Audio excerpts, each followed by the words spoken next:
Hoy arrancamos con un análisis fascinante. Vamos a hacer un viaje literal desde lo más microscópico, o sea, el interior de una célula, hasta uno de los campos de batalla clínicos más complejos de la medicina actual.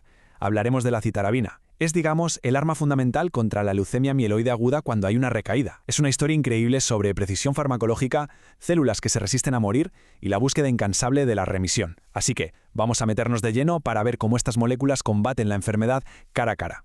Bueno, esta es nuestra hoja de ruta para hoy. Primero, veremos los fundamentos farmacológicos. Luego pasaremos a las precauciones y los efectos secundarios. En tercer lugar, abordaremos la leucemia en situación de recaída o refractariedad. Después, analizaremos los índices pronósticos de supervivencia. Y para cerrar, las opciones de terapia de rescate. Empezamos por la sección 1, los fundamentos farmacológicos, o lo que es lo mismo, la mecánica molecular de todo este proceso. A ver, la citarabina es, literalmente, la piedra angular de esta quimioterapia. Para que os hagáis una idea, funciona como una especie de caballo de Troya microscópico. Al ser un análogo de la pirimidina, se disfraza, se hace pasar por uno de los bloques básicos que forman el ADN. Y es súper específica, actúa justo en la fase S del ciclo celular. Esto significa que ataca a las células del cáncer en el momento exacto en el que están intentando copiar su ADN, saboteando todo el proceso desde dentro. Brillante, ¿verdad? Y paso a paso, dentro de la célula, la cosa funciona así. Primero, la citarabina cruza la membrana celular. Pero ojo, una vez dentro, no hace el trabajo por sí sola. Necesita enzimas para transformarse en su forma activa, que llamamos ARA-CTP. Y aquí viene el paso 3, que es el definitivo. Este ARA-CTP inhibe directamente la ADN polimerasa. Básicamente se cuela, compite con los componentes normales y detiene la síntesis del ADN en seco. La célula leucémica, al quedarse sin poder replicarse, no tiene otra salida que la apoptosis, es decir, su propia muerte programada. Y claro, esta enorme versatilidad del fármaco se nota en cómo se administra. Por un lado tenemos la clásica infusión intravenosa sistémica. Se usa muchísimo, a menudo en dosis altas o de forma continua, para intentar arrasar con la mayor cantidad de blastos leucémicos que circulan por la sangre y la médula ósea. Pero por otro lado hay un pequeño gran problema. La citarabina no cruza muy bien la barrera del cerebro cuando va por la vena. Así que, ¿qué se hace? Pues se recurre a la vía intratecal. Es una administración directa al líquido cefalorraquídeo, algo absolutamente vital para proteger el sistema nervioso central y tratar la temida leucemia meningia.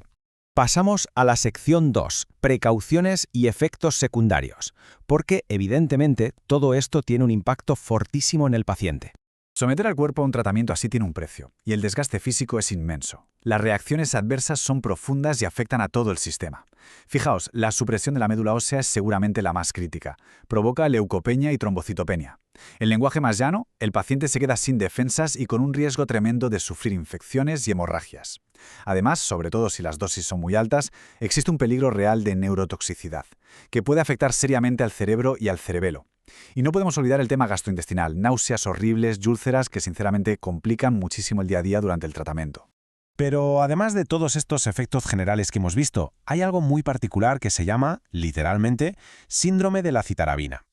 Es un cuadro que mezcla fiebre, dolor intenso en músculos y articulaciones y erupciones en la piel. Lo curioso es que suele dar la cara rapidísimo, apenas unas 6 a 12 horas después de recibir el fármaco. Ahora bien, lo bueno dentro de esta dureza clínica es que, por suerte, los médicos pueden controlarlo de forma proactiva usando corticosteroides, permitiendo que el tratamiento siga adelante sin interrupciones que podrían ser fatales. Sección 3. Entramos en un terreno mucho más complicado, la leucemia en recaída y refractariedad. El verdadero desafío para los médicos. Llegados a este punto, la pregunta es casi obligada. ¿Qué pasa cuando la primera fase, la inducción inicial, falla? Esta es la pregunta que nos mete de lleno en una realidad clínica bastante oscura. Las terapias estándar no han conseguido limpiar la enfermedad y de repente existe una necesidad desesperada de buscar estrategias alternativas urgentes. El peso de esta durísima realidad se puede resumir en un solo número, 6. La supervivencia global estimada después de una primera recaída es de media de solo 6 meses. Es un dato escalofriante. Subraya de inmediato la presión contrarreloj a la que se enfrentan los pacientes y los especialistas cuando buscan un tratamiento de rescate. Hablamos de decisiones literales de vida o muerte.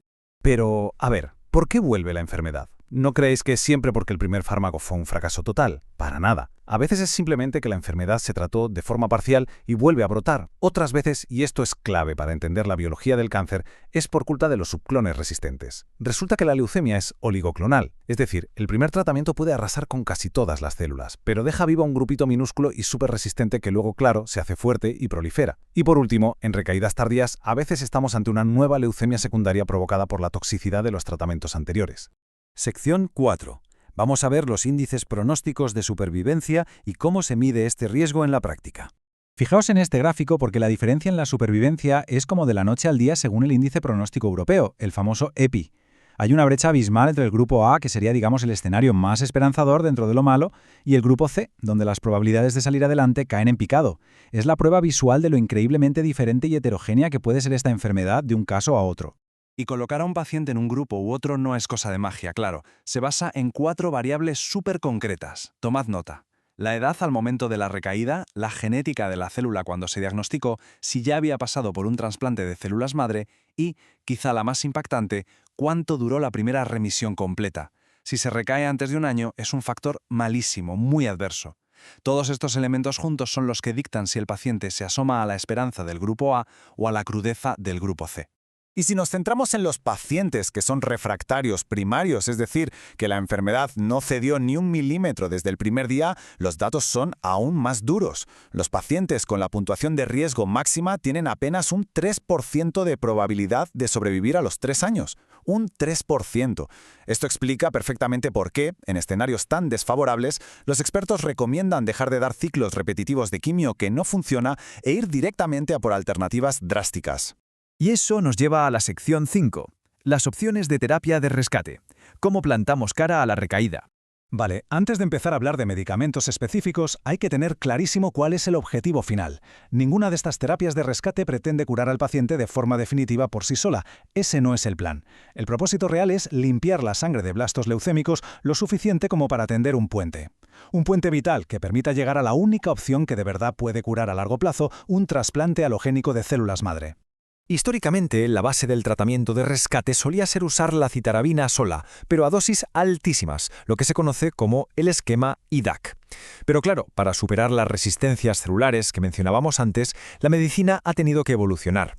Ahora se usan combinaciones de varios fármacos diseñados para trabajar en equipo, de manera sinérgica. Se busca un impacto muchísimo más profundo y letal contra las células rebeldes. El mejor ejemplo de este trabajo en equipo, y para mí la parte más fascinante, es el uso de los análogos de las purinas, como la fludarabina o la cladribina. Lo que hacen es actuar como una especie de cebo. Se administran unas horas antes que la citarabina. Así logran cebar a la célula leucémica, alterándola por dentro para que, cuando la citarabina por fin llega, las cantidades de su metabolito letal, el ARA-CTP, se disparen a lo bestia en el interior de la célula. Vamos, que multiplican su poder destructivo de forma exponencial. Echad un vistazo a esta tabla. Si os fijáis, al combinar el tratamiento clásico con estos regímenes modernos, que incluyen purinas y otros agentes, las tasas de remisión completa se mueven entre un 40 y un 60%, más o menos. Clínicamente hablando, es un avance súper significativo.